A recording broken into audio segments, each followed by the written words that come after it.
Monsieur le Président, cher François Hollande, Madame la Ministre, chère Patricia Miralles, Monsieur l'ambassadeur de la République fédérale d'Allemagne, Madame et Monsieur les sénateurs de la Haute-Vienne, Madame la première vice-présidente du Conseil régional de Nouvelle-Aquitaine, Monsieur le Président du Conseil départemental de la Haute-Vienne, Messieurs les présidents des associations d'élus et maires de la Haute-Vienne, Monsieur le maire d'Oradour-sur-Glane, Monsieur le président de l'Association nationale des familles des martyrs, Mesdames et Messieurs les élus, Mesdames et Messieurs les membres de la famille de Robert Hébrasse, chers habitants d'Oradour-sur-Glane, Mesdames et Messieurs, au nom du Président de la République, je vous adresse ce message. Il y a quelques instants, notre cortège est entré à Oradour-sur-Glane. C'est là que Robert Hébrasse était né le 29 juin 1925. C'est là qu'il avait grandi avec ses sœurs, ses parents, au sein d'un village insouciant où chacun se connaissait. Notre cortège a cheminé par la rue principale jusqu'au champ de foire où les soldats de la division Das Reich de la Waffen-SS avaient ordonné le 10 juin 1944 aux habitants de se rassembler. Il a passé l'église où les soldats parquèrent les femmes et les enfants avant de les exécuter. Notre cortège, enfin, s'est arrêté devant la grange Lodi, où Robert Hébrasse fut conduit avec une soixantaine d'hommes pour y être assassiné. Cette grange, qui fut ensuite incendiée, d'où Robert Hébrasse, blessé, parvint à s'échapper en soulevant les corps sur lui amoncelés.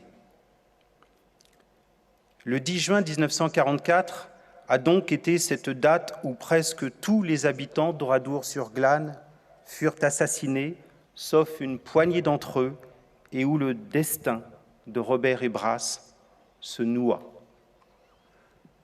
Ce dernier porta pour toujours le deuil de ses proches, dont sa mère et deux de ses sœurs. Il avait à l'esprit ces quelques minutes de bascule et ces mystères. Pourquoi le garagiste chez qui il travaillait à Limoges lui avait-il accordé un congé ce jour précis? Et pourquoi lui en avait réchappé quand tant d'autres de ses voisins et de ses amis étaient morts? Et pourtant, si le souvenir de ce dernier nous rassemble aujourd'hui, c'est parce que Robert Hébrasse a refusé la fatalité selon laquelle cette tragédie devait déterminer sa vie. Oui, il fut une victime et un témoin de ce massacre, mais il refusa de considérer que tout avait été interrompu dans le sang et la cendre un jour de printemps. Robert Hébrasse reprit sa liberté par son courage d'abord, celui d'un résistant et d'un maquisard qui s'engagea pour la France. Par sa quête de bonheur ensuite, en fondant une famille, un fils, 3 petits-enfants plus tard. Enfin, par ce travail de mémoire qui fut la cause de sa vie. Robert Hébrasse témoigna au procès devant le tribunal militaire de Bordeaux en 1953, au cours duquel étaient jugés les SS présents à Oradour le 10 juin 1944. Il témoigna également en 1983, lors du procès à Berlin-Est de l'un des bourreaux d'Oradour, l'officier allemand Heinz Barth.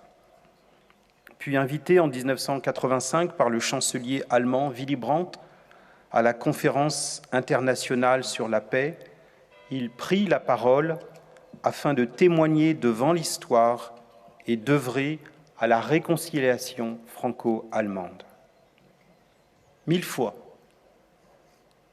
il revint à Oradour, ressusciter par ses mots un village martyr et transmettre au groupe de collégiens, au groupe de lycéens qui l'accompagnaient, l'ampleur du crime, les vies volées, le résultat de la haine et du fanatisme.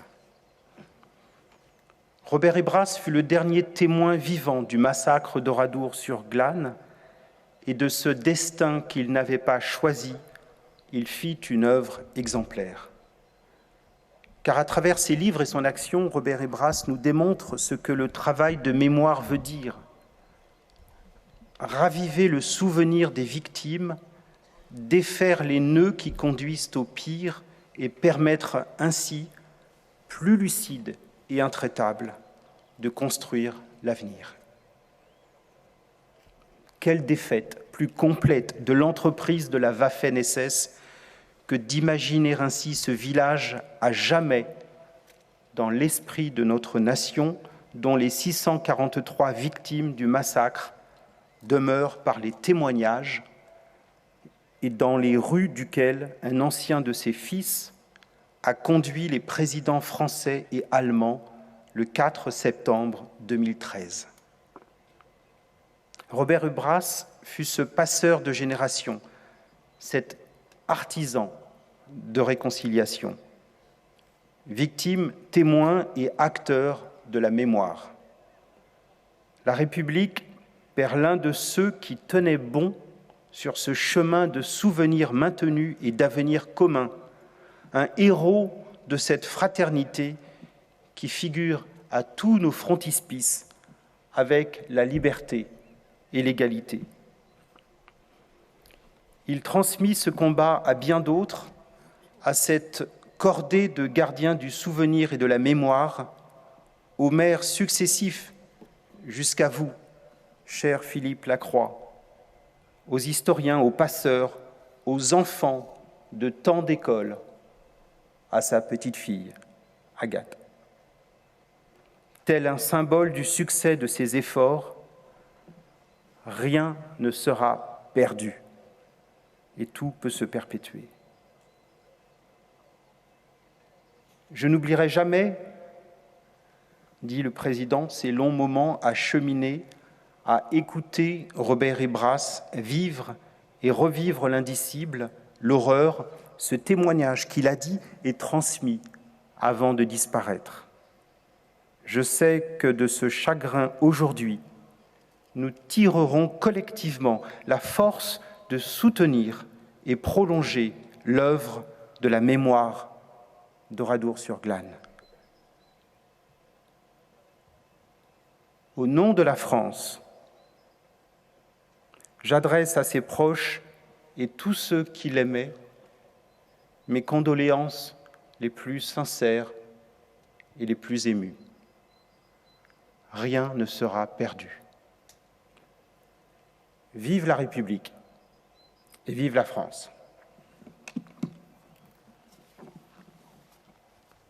Voilà, 300 000 visiteurs viennent chaque année donc, au village d'Oradour-sur-Glane. Parmi eux, nombre de collégiens et lycéens. Donc il était important que le ministre de l'Éducation peut-être soit là aujourd'hui. Et Pascal Plat, on fait très attention à ne pas emmener encore ici des enfants qui sont trop jeunes, qui peuvent être choqués par ce qu'ils voient, ce qu'ils entendent. Oui, mais